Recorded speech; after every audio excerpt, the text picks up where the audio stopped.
Saudara, sejumlah menteri Kabinet Merah Putih ramai-ramai sowan dengan Presiden ke-7 Republik Indonesia Joko Widodo di Solo beberapa waktu yang lalu. Pertemuan ini pun menuai polemik. Isu matahari kembar dan loyalitas Menteri Prabowo juga dipertanyakan. Benarkah ada matahari kembar dalam pemerintahan Prabowo Subianto? Pagi ini kita akan membahasnya dengan sejumlah narasumber. Di antaranya ada Wakil Ketua Umum PKB, sudah ada Pak Jazilul Fawait melalui sambungan daring. Kemudian ada Sekjen Ormas dari Projo atau Pro Jokowi Pak Handoko. Dan juga ada Direktur Eksekutif Carta Politika, Mas Yunarto Wijaya Mas Toto. Selamat pagi Bapak-Bapak, Assalamualaikum. Selamat pagi, waalaikumsalam. Waalaikumsalam. Ya, mohon maaf lahir batin dulu karena ini masih dalam rangka Lebaran lah ya. Nah, masih dalam rangka Lebaran kemarin juga menjadi sorotan nih ternyata sejumlah menteri dari Pak Prabowo Subianto ini masih sowan ke rumah atau kediaman Pak Presiden ke-7 Republik Indonesia ini, Pak Jokowi begitu ya. Kemudian yang menarik adalah ada sejumlah menteri, kalau tidak salah ada Pak Sakti Trenggono, kemudian ada Pak BGS juga yang kemudian masih menyebut ini silaturahmi atau sowan ke mantan bos saya dan yang masih menjadi bos saya. Nah, jadi kalau menurut Pak Jazilul sendiri, komentarnya gimana nih secara etika? Seharusnya kan yang menjadi bos ini kan adalah Pak Prabowo selaku presiden. Secara etikanya gimana begitu ya? Ini dilontarkan secara eksplisit, offside nggak sih sebenarnya? Ya, kalau menurut pandangan saya sih tidak offside.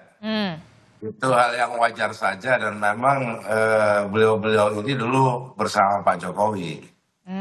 Dan saya sendiri tidak setuju dengan istilah matahari kembar.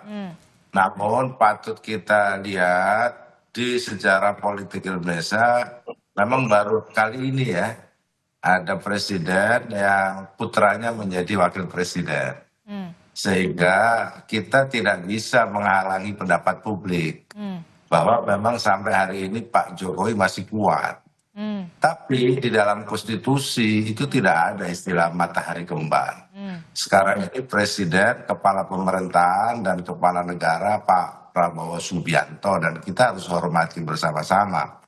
Nah, narasi matahari kembar saya pikir narasi negatif yang memang inginlah kira-kira agar Pak Prabowo dengan Pak Jokowi itu terjadi masalah. Padahal itu tidak akan mungkin. Bagaimana mungkin secara fakta politik? Karena memang dari runtutan sejarah dan keadaan hari ini, apapun Pak Jokowi ini putranya menjadi wakil presiden yang mendampingi Pak Prabowo Subianto. Jadi sulit memang menepis soal matahari kembar, kekuatan Pak Jokowi hari ini sulit untuk ditepis kan. Memang Pak Jokowi masih kuat. Jadi kekuatan Jokowi ini masih ada begitu ya di pemerintahan dan juga di para pembantunya Pak Presiden Prabowo Subianto begitu? Ya tentu dalam konteks sejarah ya, keterkaitan sejarah dengan menteri-menteri yang ada di masa Pak Jokowi dan juga ada di masa Pak Prabowo. Itu sulit sekali untuk kemudian publik menghilangkan dugaan-dugaan bahwa memang kan masih sama-sama anak didik kira-kira begitu. Tapi tidak bisa disebutkan sebagai matahari kembar karena matahari kembar itu narasinya lebih negatif. Bahwa Pak Jokowi memiliki kekuatan itu tidak bisa dielakkan. Tanya saja kepada semua publik yang ada.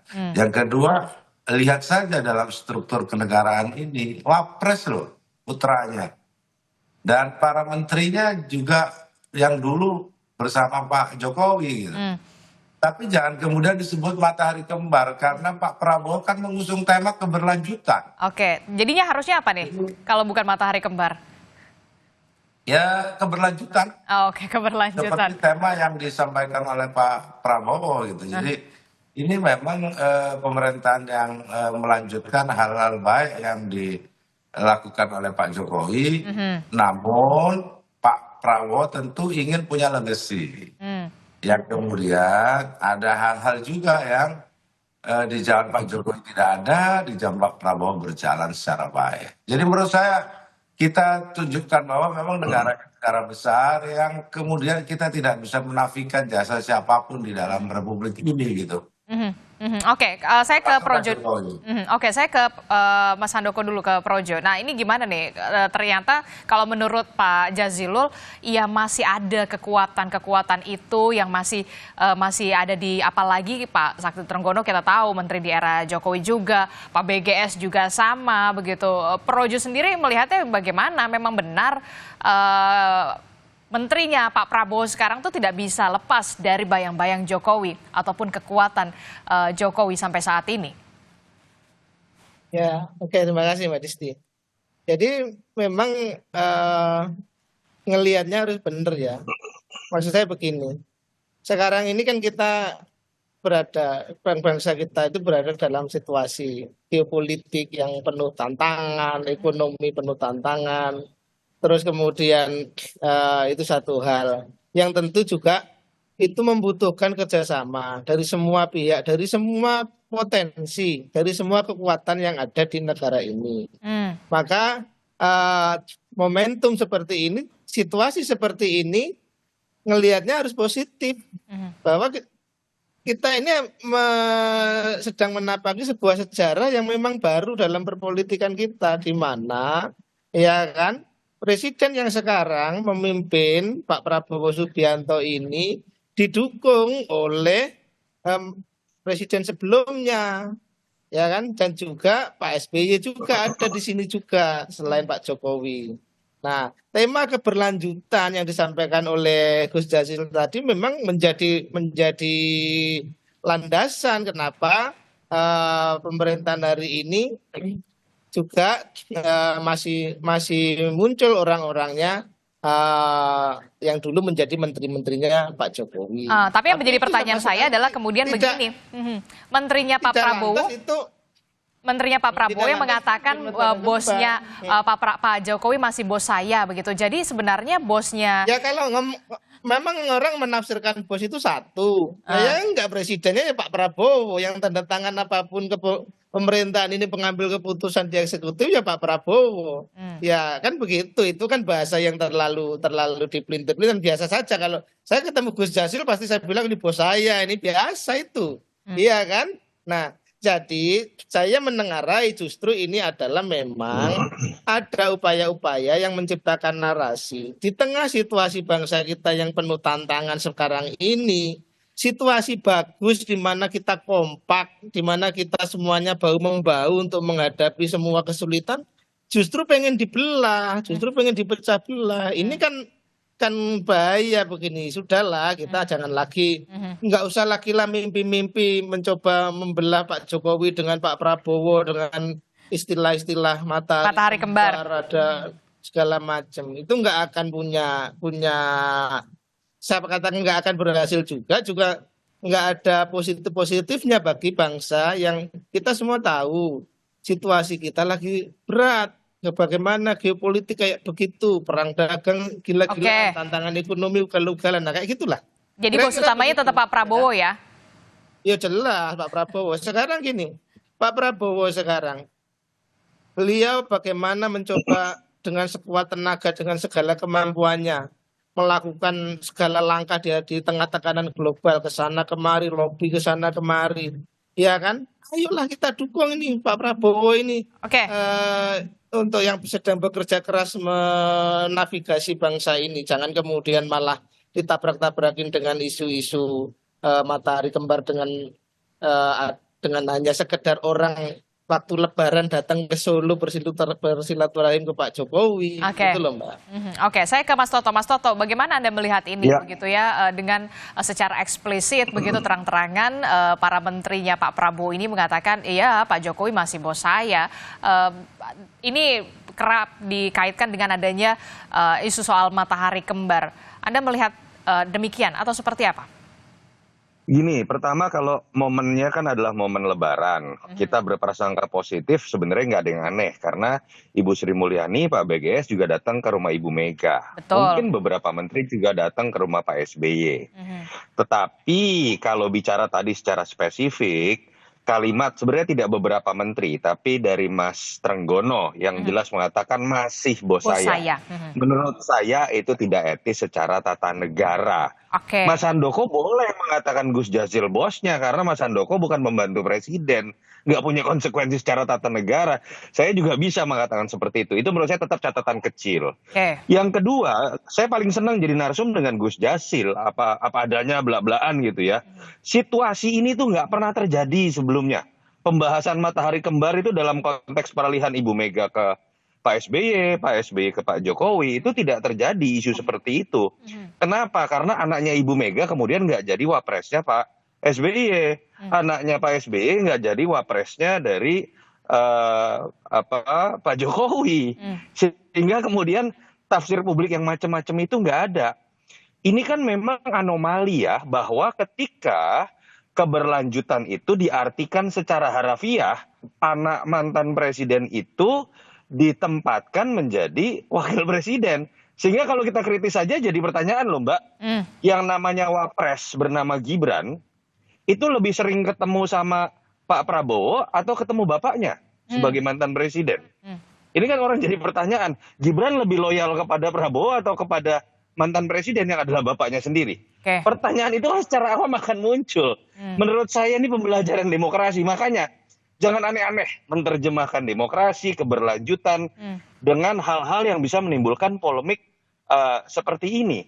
Pertanyaan kritis lain misalnya, kalaupun mau bicara matahari kembar jadi aneh. Kalau mau ada tuduhan matahari kembar, kenapa tidak dialamatkan kepada Gibran? Jelas-jelas Gibran yang secara konstitusi ada di sampingnya presiden, punya otoritas. Biasanya isu matahari kembar itu kan dialamatkan kepada wapres yang dianggap punya pengaruh lebih dari posisi sebagaimana mestinya yang hanya menjadi pembantunya presiden tanda kutip.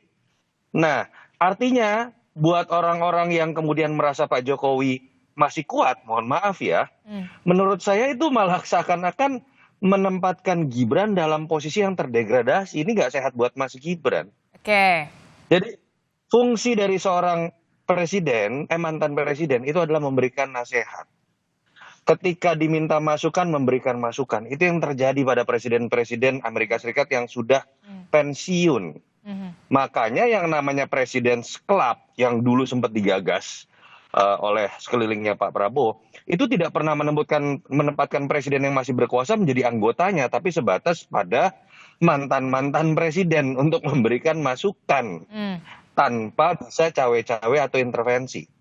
Jadi menurut saya kita lihat aja positif pertemuan silaturahmi kemarin karena memang momennya Lebaran, tapi kita juga berpikir positif terhadap kritik-kritik atau yang mengingatkan mengenai matahari kembar, karena ini artinya sayang kepada Pak Prabowo. Betul. Untuk tetap berkuasa sebagai matahari tunggal, dan ini sayang juga kok kepada Pak Jokowi. Pak Jokowi Anda pensiun saja, dan Anda ini menghadapi situasi prasangka yang tidak mudah, karena memang ada situasi anomali, keberlanjutan diartikan anak Anda menjadi wakil presiden. Ini konsekuensi ketika Anda masuk dalam deal-deal politik seperti ini. Itu aja menurut saya. Nah ini gimana nih Pak Jazilul dan juga Pak Handoko, kalau menurut Mas Toto tadi secara etika ya nggak pas lah, apalagi ini dikatakan atau diucapkan dari mulut seorang pembantu presiden. Pak Jazilul. Ya soal etika ini kan hari ini memang selalu jadi kontroversi lah. Menurut saya pandangan Mas Toto ya boleh saja, yang lain menganggap wajar seperti Pak Handoko. Saya pikir sama-sama saling menghormati. Tapi yang lebih penting bangsa ini atau Pak Prabowo yang sedang memimpin dan memang satu-satunya orang nomor satu, jangan juga diganggu dengan narasi-narasi matahari kembar. Jangan diganggu dengan narasi-narasi seakan-akan ada kekuatan yang kemudian membentur-benturkan Pak Prabowo. Kita fakta saja politik itu, bahwa hari ini seperti disampaikan oleh Mas Toto, itu kan fakta-fakta politik yang ada di hadapan kita.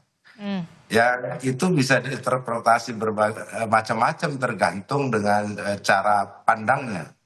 Tapi yang jelas Pak Prabowo itu mengusung tema keberlanjutan. Jadi dan jangankan menteri-menterinya ya, Pak Prabowo sendiri kan sering juga silaturahim dengan Pak Jokowi dan dengan mantan-mantan presiden yang lain. Tapi kan tadi Anda Kuat. sendiri yang mengatakan kekuatan Jokowi masih sangat besar di sana. Iya, tetapi itu bukan kekuatan konstitusional dalam konteks bernegara. Karena konstitusi menempatkan bahwa presiden itu salah satu kekuatan tunggal. Kalau pembagian kekuasaan malah DPR dan Mahkamah Agung itu sebenarnya yang jadi saingannya kan dalam konteks pembagian kekuasaan. Namun memang seperti Pak Toto tadi sampaikan, ya memang Pak Jokowi masih eksis itu di dunia maya, masih eksis. Masih sering bertemu wartawan lebih dari Pak Toto itu ketemu wartawan. Dan statement malah lebih jelas, malah sering sekali gitu. Dan kita tidak bisa membatasi hak itu, saya gitu. Tapi kemudian juga kita tidak bisa mengatakan bahwa Pak Jokowi ini menjadi kembaran matahari, kan enggak gitu. Tapi bahwa memang dari mantan-mantan presiden di Indonesia setelah turun yang paling eksis cuma Pak Jokowi yang saya lihat ya. Selebihnya tidak se-eksis Pak Jokowi. Meskipun Pak Jokowi bukan ketua umum partai. Tapi kan ya seperti Pak Toto sampaikan tadi. Oke, saya ke Mas Handoko. Mas Handoko gimana nih kalau dari pernyataannya Mas Toto, begitu penilaiannya Mas Toto? Ya kenapa tafsir-tafsir itu ada ya karena memang ungkapan-ungkapan masih bos saya itu tidak seharusnya keluar atau dilontarkan dari seorang pembantu presiden begitu. Itu justru malah mentafsirkan ada matahari kembar. Harusnya memang mataharinya cuma tunggal, hanya Pak Prabowo, seorang bos utama ya Pak Prabowo. Mataharinya itu pasti tunggal ya, cuman Pak Prabowo saja nggak ada matahari kembar, cuman celetukan tadi memberi peluang kawan-kawan yang suka bikin narasi-narasi buat ngusilin itu nemu momentum gitu aja. Ya kan, jadi sebetulnya kalau ngomong mataharinya ya nggak ada itu matahari kembar. Bahwa Pak Jokowi punya kekuatan politik, kita semua setuju, ya kan. Tapi bukan berarti kalau kemudian ada kekuatan itu langsung kemudian itu bertabrakan dengan kekuatan yang lain. Karena ke dalam konteks pemerintahan Pak Prabowo Gibran ini justru dua kekuatan utama ya dari kekuatannya Pak Prabowo dan kekuatannya Pak Jokowi itulah yang menjadi kekuatan dasar mulai jam kampanye dulu pemenangan sampai pemerintahan sekarang itu menjadi dua kekuatan besar yang dikobrol sehingga inilah jadi penggerak dalam penyelenggaraan pemerintahan ini. Jadi jangan dianggap kemudian ya kalau misalnya mobil mesinnya double kan nggak harus tabrakan, enggak, justru jadi dua kekuatan yang bisa disatukan menghasilkan tenaga besar kan gitu logika yang harus dibangun gitu loh Mbak. Oke, karena memang kalau karena memang kita tidak bisa lepas juga karena memang dalam kabinetnya Pak Prabowo juga masih dan banyak sekali menteri-menteri yang saya mau cerita begini. Pak saya dengar sendiri dari mulut Pak Jokowi bahwa beliau itu ya dalam transisi pemerintahan itu dari Pak Jokowi ke Pak Prabowo, dia sendiri sampaikan bahwa saya ini sudah pernah jadi presiden, tahu rasanya kalau ada ya kan orang yang mencoba melakukan intervensi atau apa itu dia tahu rasanya, dan Pak Jokowi itu sangat mengerti situasi batin itu sehingga saya 100% percaya Pak Jokowi akan melakukan tindakan-tindakan yang menjaga betul bagaimana hubungan beliau dengan Pak Prabowo sebagai presiden ya kan, demi apa ya, demi bangsa ini bergerak ke arah yang benar. Saya percaya itu Mbak. Gitu. Oke. Nanti kita harus jeda sejenak dulu begitu ya. Akan ada pertanyaan selanjutnya ketika memang sejumlah menteri mengatakan ini masih bos saya. Walaupun tidak semua menteri yang sowan ke Pak Jokowi mengatakan demikian, tapi kemudian kita jadi mempertanyakan loh loyalitasnya pembantunya Pak Presiden Prabowo Subianto ini sejauh apa, jadi dipertanyakan ini. Tapi jangan dijawab dulu Bapak-bapak, kita akan bahas lagi usai jeda. Kami akan kembali di Sapa Indonesia Pagi.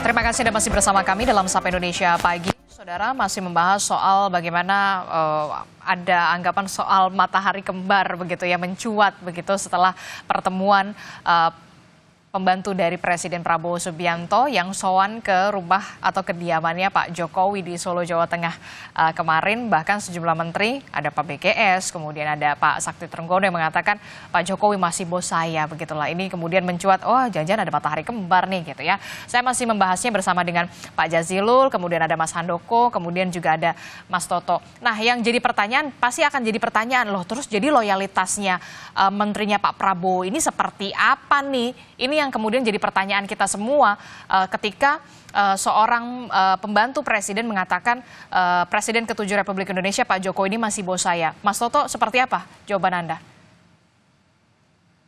Hal yang lebih besar dulu ya, menjawab Mas Handoko tadi. Kalau ditanya bahwa orang-orang yang mengingatkan mengenai matahari kembar, bahwa hanya ada boleh satu pemimpin, itu dianggap sedang memecah belah, enggak juga.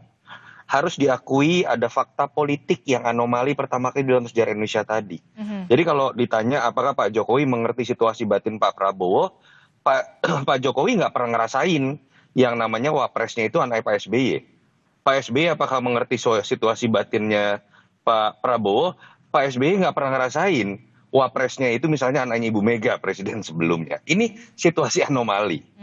Dan ada fakta empiris loh.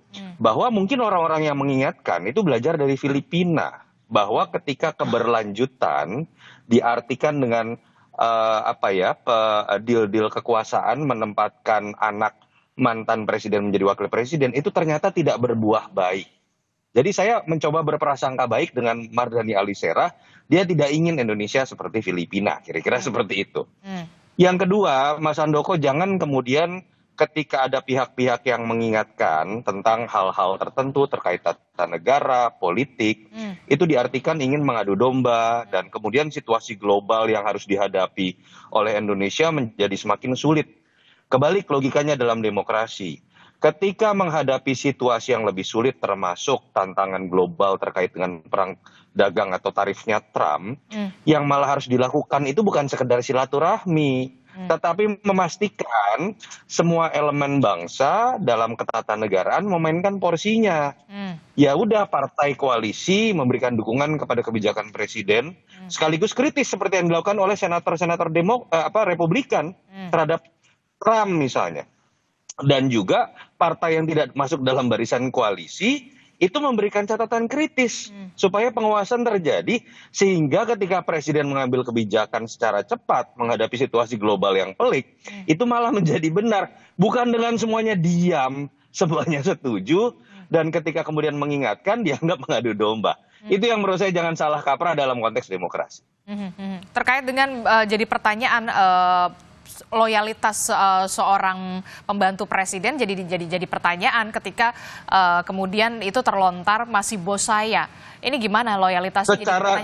Secara de facto saya sih meyakini lah, mau Mas Trenggono, Pak BGS takutnya dengan Pak Prabowo. Karena yang bisa mencat hanya Pak Prabowo. Ini kalau kita bicara logika manajemen perusahaan aja ya.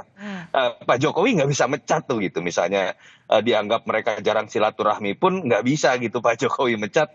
Mas Gibran pun sebagai anak Jokowi nggak bisa. Makanya tadi saya lebih memberikan catatan kritis terutama kepada Mas Trenggono yang jelas menggunakan bahasa eksplisit masih bos saya. Kalau Pak BGS kan hanya menggunakan bahasa bos saya, itu bisa diartikan dalam arti dulu misalnya gitu ya. Secara de jure tidak tepat. Karena ketika Anda sudah menjadi pembantu presiden, bahkan masih misalnya menggunakan istilah, misalnya nih, Gus Jazil menjadi menteri misalnya. Nggak terlalu etis misalnya Gus Jazil mengatakan dalam konteks sebagai menteri ya, bos saya adalah Caimin, nggak boleh. Tapi sebagai kader PKB, boleh. Nah itu yang menurut saya harusnya menteri-menteri lebih berhati-hati, apalagi situasinya ini anomali. Kecurigaan itu kan muncul karena ada situasi anomali, anaknya Pak Jokowi masih menjadi wapres, sehingga ada kesan Pak Jokowi masih ada di dalam pemerintahan Pak Prabowo. Oke, Gus Jazil, gimana kalau menurut Pak Mas Toto harusnya lebih berhati-hati begitu?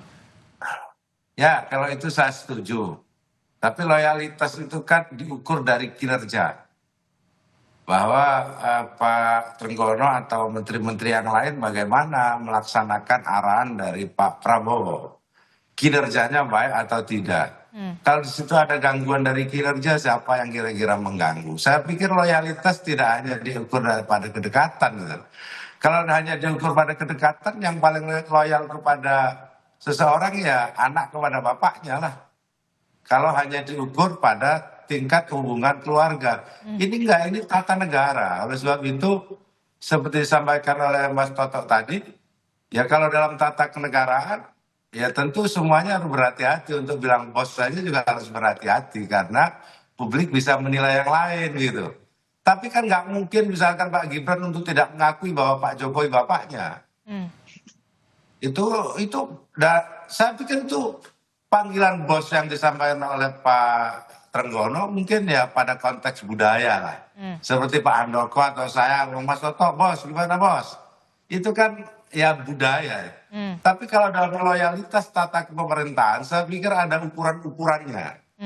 Oleh sebab itu mungkin yang mengatakan tadi soal matahari kembar dan yang lain-lain, jangan sampai nanti di dalam kebijakan pelaksanaan ketatanegaraan, kebijakan pemerintahan, itu ada yang miss antara Pak Prabowo dengan yang lain misalkan gitu.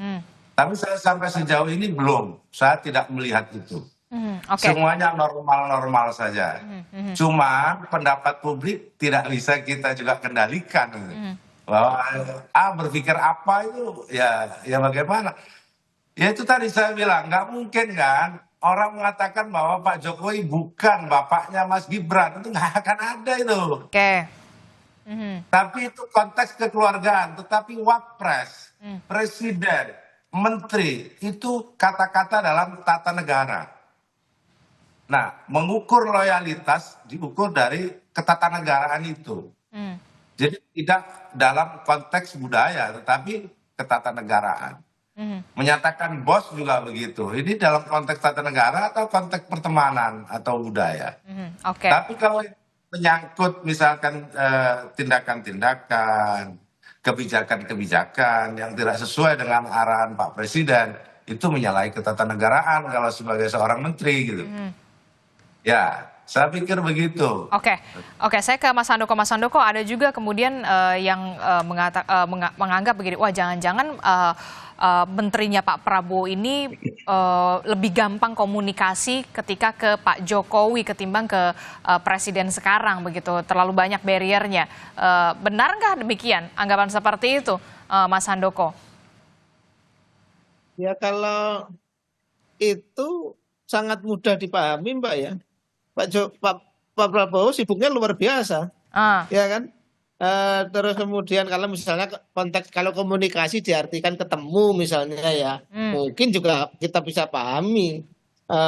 Apalagi, tetapi saya juga tidak melihat hal itu ya, karena selama ini Pak Prabowo itu cukup rajin untuk memanggil menteri-menterinya dalam situasi yang serba sibuk ini, situasi yang serba cepat ini. Saya juga tidak ada menganggap ada masalah dengan komunikasi antara presiden dengan menteri-menterinya. Bahwa kalau kemudian dikatakan kepada Pak Jokowi mungkin lebih enak, mungkin karena situasinya lebih informal, lebih Pak Jokowi jadwalnya juga nggak terlalu seperti ketika menjadi presiden. Tetapi kalau itu saya nggak menangkap ada isu Pak Prabowo punya masalah komunikasi dengan menteri-menterinya. Gitu. Saya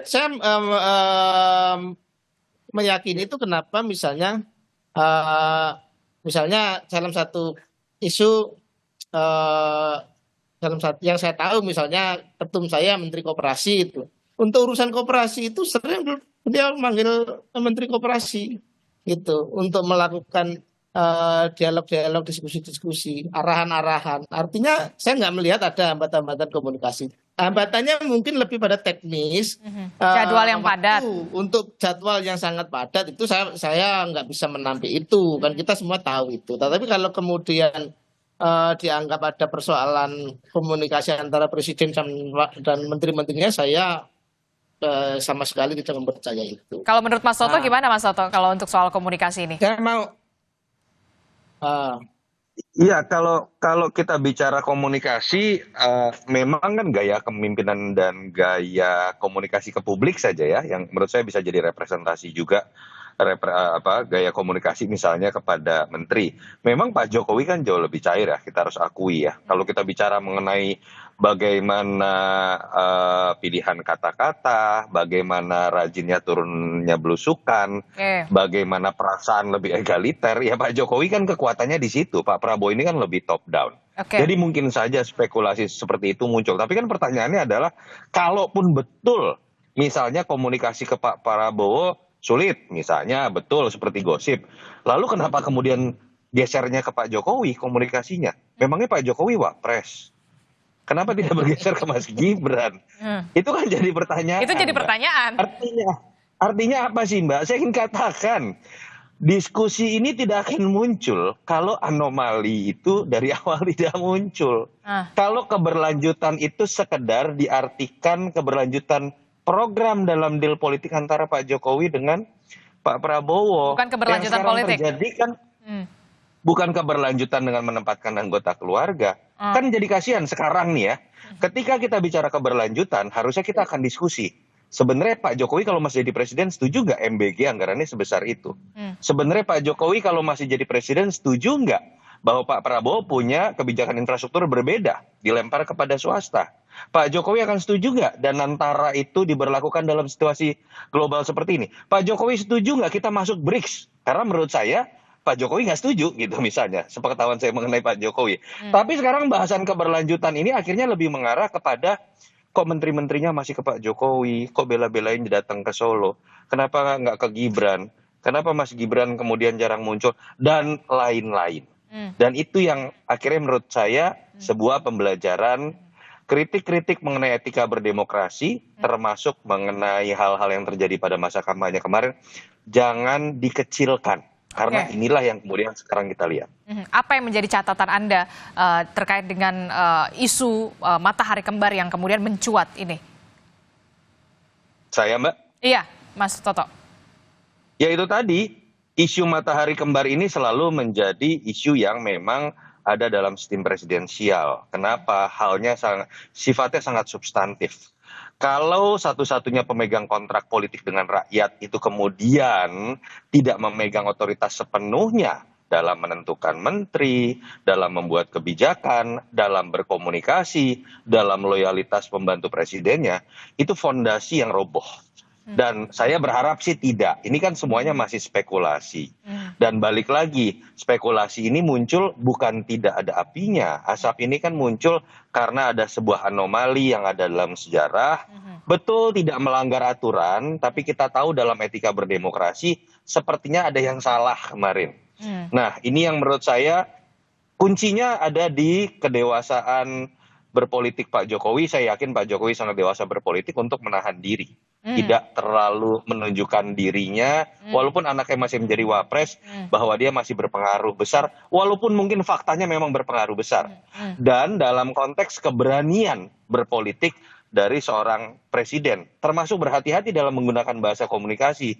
Hidup Jokowi itu menurut saya juga seharusnya tidak etis digunakan dalam pidato orang yang sudah menjadi presiden yang kemudian menambah spekulasi-spekulasi seperti ini. Tapi saya percaya Pak Prabowo dengan karakter kepemimpinan yang kuat, secara de facto sebetulnya tidak ada bayang-bayang siapapun di balik atau di. Oke. Mas Handoko gimana? Pak Jokowi disuruh menahan diri nih. Singkat saja. Oh, kalau soal menahan diri Pak Jokowi jagonya, udah nggak ada yang jago banget bagaimana menahan untuk berkomunikasi, menahan diri dari berbagai serangan, ujaran. Kalau soal menahan diri Pak Jokowi nggak usah diajarin lah, udah jago banget beliau. Nggak ada yang ngalahin kalau soal itu saya pikir, ya. Gitu. Jadi saya sekali lagi ini saya sampaikan bahwa saya coba merespon Mas Toto tadi, artinya bahwa saya setuju bahwa dalam demokrasi, dalam situasi seperti ini, partisipasi kita dari seluruh elemen memang harus tinggi ya, harus tinggi untuk ikut dalam mengatasi berbagai masalah. Cuman saya juga menyampaikan bahwa kemudian jangan kemudian ada sebuah peluang sedikit misalkan forum silaturahmi menteri ke Pak Jokowi kemudian muncul narasinya matahari kembar. Mari kita lebih bicara pada hal yang lebih memberi pemikiran yang lebih konkret gitu bagaimana menghadapi persoalan-persoalan. Ya, seperti itu. Jadi ayolah ini situasi lagi seperti ini jangan kita sibuk sama hal-hal yang justru enggak yang kontraproduktif, jangan ke situ. Oke, Pak Jazilul, singkat saja. Ya, tentu kita jaga persatuan ini ya. Kita jaga, kita sedang giat-giatnya membangun. Narasi-narasi boleh disampaikan oleh siapa saja. Tapi kita tetap harus memaknai apapun narasinya untuk kepentingan rakyat, untuk kepentingan masyarakat. Kita bisa berbeda pendapat, berbeda pandangan tentang apa yang terjadi di Republik ini. Namun saya berharap kita semua tetap dalam satu koridor untuk kepentingan masyarakat banyak.